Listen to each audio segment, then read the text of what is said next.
After 12 years of marriage, my husband left me on my 40th birthday. Said he needed someone younger. I just nodded. Now he's 42, single and living with his mom, while I just got engaged to his former boss. Yesterday he came and shocked us with a statement. I debated writing this for months. Even now, my hands are kind of shaking. This isn't just some petty revenge story or pity post. It's a piece of my life I buried so deep I didn't think I'd ever touch it again. But something happened yesterday that cracked everything back open, and now I need to get this out. My name's Monica. I turned 42 years ago, and what happened that day still plays in my head like it just happened. I thought I was waking up to a celebration. Balloons, a breakfast with the kids, maybe a little surprise if my husband actually remembered to do something sweet for once. Instead, I got blindsided, crushed, in front of the people I love the most. We'd been married 12 years. 2 kids, a decent house in Michigan, a dog that kept chewing up the fence, and a rhythm. Not a happy rhythm, not anymore, but a routine. I think that's what people forget when they talk about marriage. Sometimes you stop loving each other loud and just start coexisting in silence. But I wasn't ready to admit that yet. Not until he did it for me. That morning I was icing a homemade cake. Something small just for us. I wasn't expecting much. Honestly, I'd been getting used to disappointment. He walked in wearing a clean shirt and cologne which already felt off. He never bothered with cologne at home anymore. Then he said it. I think I want a divorce. Just like that. No build-up. No conversation. The kids were still finishing their cereal. Our youngest was holding a card she made out of construction paper. He didn't stop there. He looked right at me and said he'd met someone. She was 29. I need someone younger, he added like he was talking about trading in a used car. No shame. No hesitation. And then the kicker, I hope we can keep it civil for the kids. I didn't cry. I didn't scream. I just nodded. Something inside me went stone cold. I can't explain it, but it was like I split into 2 people in that moment. The one he just discarded and the one who wasn't going to let this be the end. He left that afternoon. Bag already packed. He didn't even say goodbye to the kids properly. Just mumbled something about seeing them soon and walked out like he was late for a meeting. And that was it. 12 years gone with 6 words and a cheap bottle of cologne. The first week I didn't tell anyone. I told the kids he was away for work. I didn't want them to know yet. I didn't want anyone to know yet. I couldn't bear the thought of people seeing me as the wife who got dumped for someone younger. That cliché. That pathetic storyline. So I stayed quiet and I started planning. I'm not the type who falls apart. I don't collapse in public or beg someone to love me. But inside, I'll admit it, I was humiliated. Angry. A type of rage I'd never felt before took root. Not loud rage, not the kind you throw dishes over, but the quiet kind that sharpens you. That fuels something. That whispers you are not done yet. So I started working. On myself. On my life. I signed up for a bootcamp class. I went to therapy. I started freelancing again, something I hadn't done since the kids were toddlers. I updated everything. My wardrobe, my style, my boundaries. And slowly I started becoming someone I didn't recognize. In the best way. He thought I'd fall apart. He thought he was trading in for an upgrade. What he didn't realize was that I was just getting started.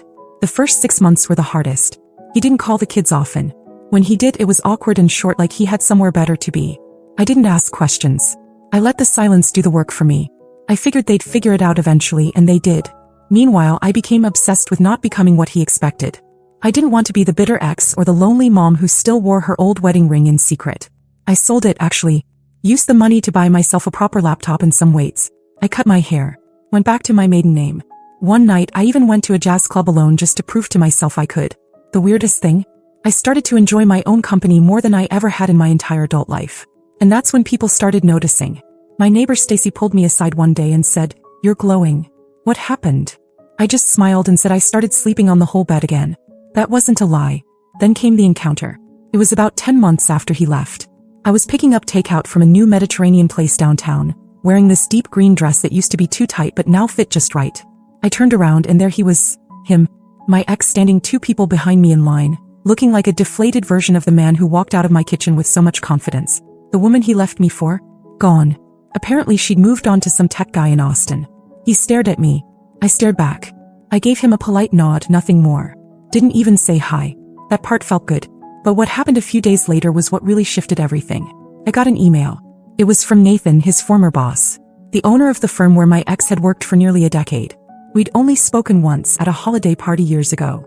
In the email, he said he'd heard about the divorce and hoped I was doing well.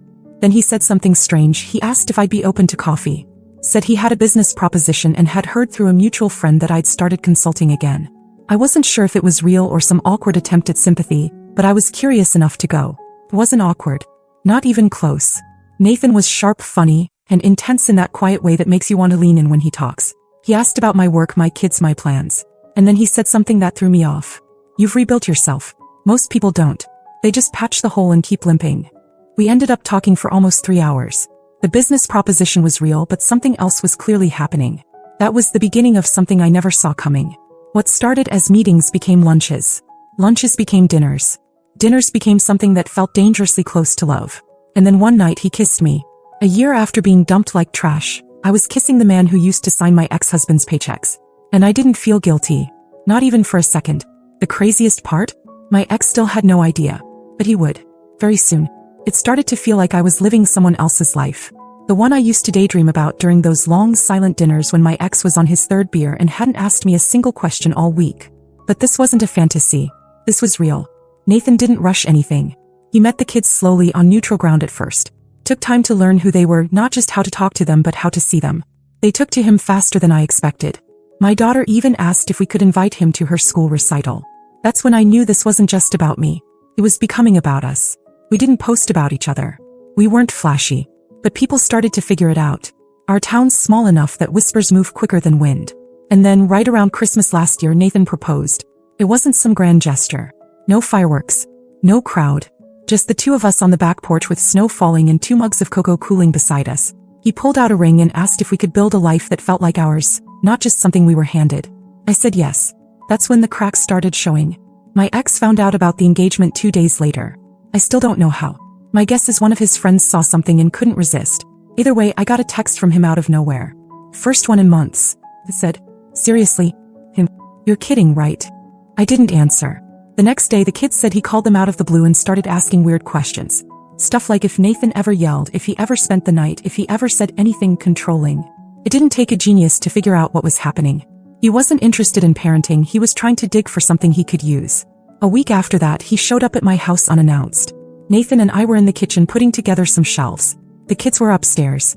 I heard the knock and didn't think much of it. But when I opened the door, there he was, my ex, standing in the cold with no jacket like he'd just marched over in a rage. He didn't even say hello. Just looked past me and said, "So this is your plan now? Playing house with my boss." Nathan stepped into the hallway and didn't say anything. Just looked at him. Come. My ex didn't take it well. He muttered something about betrayal, about how this wasn't over, and stormed off. Not before kicking over the recycling bin on his way out. That was just the beginning. Over the next month he started showing up more. Accidentally running into us at stores. Once he even left a note under Nathan's windshield at the gym. Petty vague stuff like, "You have no idea what she's really like." It didn't scare me. It annoyed me. Mostly it made me sad, for the kids, for what he used to be, for how far he'd fallen. But then it escalated. One morning we woke up to find a key scratched across the hood of Nathan's car. No cameras. No witnesses. But we knew. The kids were the last to turn on him. They tried to give him a chance. But after he showed up drunk to my son's soccer game and picked a fight with the coach, even they stopped asking when his weekends were. And yet, despite all of it, part of me kept asking the question I didn't want to say out loud. What if he really means it when he says he wants to come back? Because that's what he started saying. Repeatedly. In texts. In voicemails. In a letter he mailed me like it was 1997. I messed up. I see now. I'll do anything. But it was too late. And still, he wasn't done. By early spring, it felt like we were standing on a cliff edge. Everything was beautiful, but if I looked too long over the edge, I could still see where I came from, still hear his voice echoing up from below. I wanted to enjoy what I had with Nathan, the calm, the laughter, the feeling of safety that had taken me months to even recognize again. But the past wouldn't stay in the past. My ex had started hovering around the edges of my life like a stray looking for a door left ajar. It was pathetic at first. Petty texts, awkward calls to the kids, even leaving a box of old photos on my porch like that would stir something up. But he was wearing down whatever pride he had left. Every move felt less like anger and more like a man unraveling slowly in reverse. Then one morning he showed up unannounced again. No storming, no shouting. Just standing there on the sidewalk with a paper coffee cup and this weird, practiced calm. He waited until the kids left for school and I was alone outside trimming the hedges. I thought about going inside. But I didn't. I was tired of hiding. He walked up slowly like I might bolt. He said he'd been thinking about everything. About me, the kids, even Nathan. He said he finally understood what he threw away and that it had taken losing it all to wake him up. I didn't say anything. I just listened. He said he was clean. Therapy twice a week. Hadn't touched alcohol in 4 months. Said he was working part-time for a friend's contracting company. living with his mom temporarily, trying to get back on his feet. Then he said the line that stuck with me, that honestly turned my stomach more than any insult he ever threw at me. "You win. You're stronger than I thought. But maybe now I'm finally strong enough for you too." I didn't even know what that meant. Strong enough for me? Like this was some twisted game of waiting until I became worth it? He kept going. Said he knew about the engagement. Said it wasn't real, that Nathan wasn't the kind of man who would stick around once things got hard. That I was only doing this because I wanted revenge, not because I was in love. I remember standing there with the clippers in my hand, thinking how surreal it was that the same man who once tossed me aside like a bag of laundry was now standing here, begging for a second chance. Except he was doing it in a way that wasn't about love. It was about possession. Like he thought somehow he still had a claim. Then came the offer. He said we didn't have to tell the kids right away. That he could take the guest room. That we could ease into it. That maybe this could be a story we laugh about one day. I think he believed that. He actually thought if he looked sad enough, if he said the right combination of words, I'd fold. But I didn't. I told him I'd found peace. That I wasn't rebuilding the past. I was living something entirely new. That the door he kicked open a year ago wasn't just shut now. It was gone. I'd built a wall where it used to be. He didn't handle it well. The mask slipped. The voice cracked. He accused me of lying to the kids. Of ruining their image of him. Of pretending to be someone I'm not. Nathan came out. He didn't say much. Just stood next to me. And that simple act seemed to enrage my ex more than anything I could have said. He pointed at Nathan, voice shaking, and said, This guy is your future." I didn't answer. I just went inside. He stayed out there for a while. I could see him through the blinds, pacing, talking to himself. Then he finally got in his car and drove off. That night, Nathan and I talked seriously. About whether we needed to take legal steps. About what the next few months might look like. About protecting what we'd built. I knew then that the chaos wasn't over. And I was right. Because the very next week he came back. Not just to talk. He brought someone with him. And what happened that day almost blew everything up. It was a Saturday. Mid-morning, the sun was out, the kids were with my sister, and Nathan and I were planning to head out to a local art fair. Just a normal day. That's what made it worse. We heard the knock before we saw anything. 2 loud, firm hits to the front door. I glanced out the window and froze. It was him. But he wasn't alone. Standing beside him was a woman, mid-40s, arms crossed, looking more irritated than uncomfortable. It took me a second to place her, but when I did, I felt my stomach twist. His mother. The same woman who barely spoke to me during our marriage. Who called me too sensitive when he forgot anniversaries or birthdays. Who once told me I should just be grateful. He came home every night as if that was the bar for being a good husband. I didn't open the door right away. Nathan came to the hallway. He didn't say anything, just looked at me. I opened it. My ex didn't waste a second. He started talking fast, rehearsed, like he was presenting a case in court. Said he brought his mom to help mediate. That she understood how much he'd changed. That they talked about everything. That he had a plan to co-parent better. That he still believed we had unfinished business. His mom chimed in. Said she didn't think what I was doing was healthy. That I was confusing the kids by bringing another man into their lives so soon. She even asked Nathan to step aside so we could have some privacy as a family. Nathan didn't move. He just looked at her, then at me. I didn't yell. I didn't argue. I just told them both that there was no unfinished business. That I wasn't confused. That I wasn't scared. That they needed to leave. That's when my ex broke. He started raising his voice. Said I was making a mistake. That I was destroying our kids' foundation. That one day they'd blame me, not him. Nathan took one small step forward and asked them both to leave. Come, direct.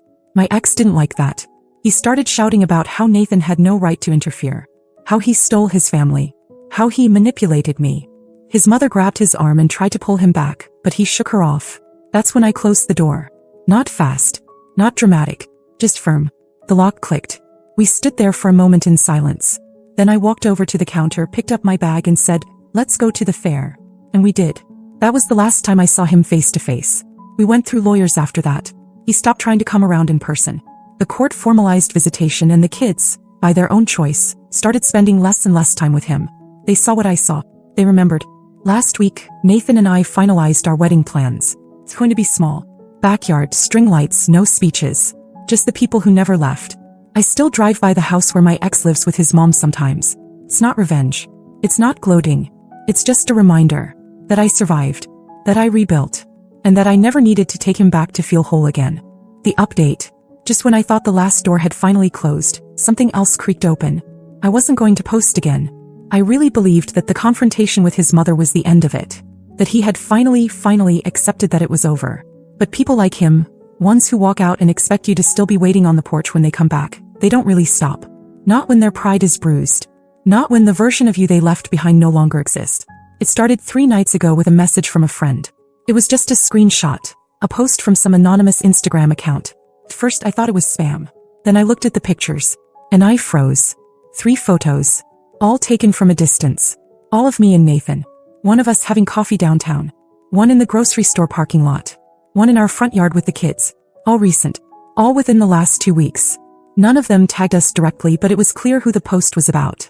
The captions were vague and sour. Phrases like, cheaters never prosper, and rebuilding on lies, thrown around like dirty laundry. A few hashtags all generic. It looked like some bitter stranger throwing stones in the dark. But I knew. Nathan knew too.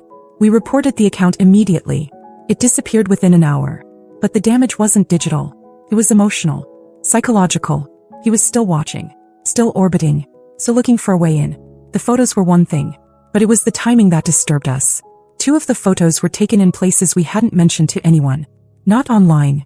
Not even to friends. Which meant he had been following us. That night Nathan checked the cameras. We upgraded the security system the month after the confrontation with his mother, just to be safe. And sure enough 2 weeks ago, there he was. Early morning, hoodie up, walking past our house slow enough to glance at the windows. He didn't knock. He didn't say anything. Just passed by. But it was enough. I sat with the kids the next day and told them everything. I didn't sugarcoat it. I didn't dramatize it. I told them their father might not be done trying to create problems. That he might try to pull them into it next. That if anything strange happened, online, at school, anywhere, they needed to come to me or Nathan immediately. They took it better than I did. My daughter said, he's trying to make us afraid. That's what cowards do. My son asked if we could get a dog. I told him we'd talk about it. Nathan called our lawyer again. This time we're looking into filing a formal restraining order. It's not a guarantee, he hasn't threatened us directly, but we're compiling everything. Every post. Every message. Every recorded moment. I want to believe this is the last chapter. I want to believe that people like him eventually burn out and disappear. But deep down I know better. He's not acting out of love. He's acting out of ego. He didn't come back because he missed me. He came back because I had moved on without him. And nothing burns a man like that more than irrelevance. So no, this might not be the last update. But if he's reading this, and I wouldn't be surprised if he is, I want him to know. The woman you left behind doesn't exist anymore. You're not haunting me. You're not hurting me. You're just proving over and over again why I never should have looked back. And if you come closer again, emotionally, digitally, physically, I will finish what you started. Because I'm not scared. Not anymore.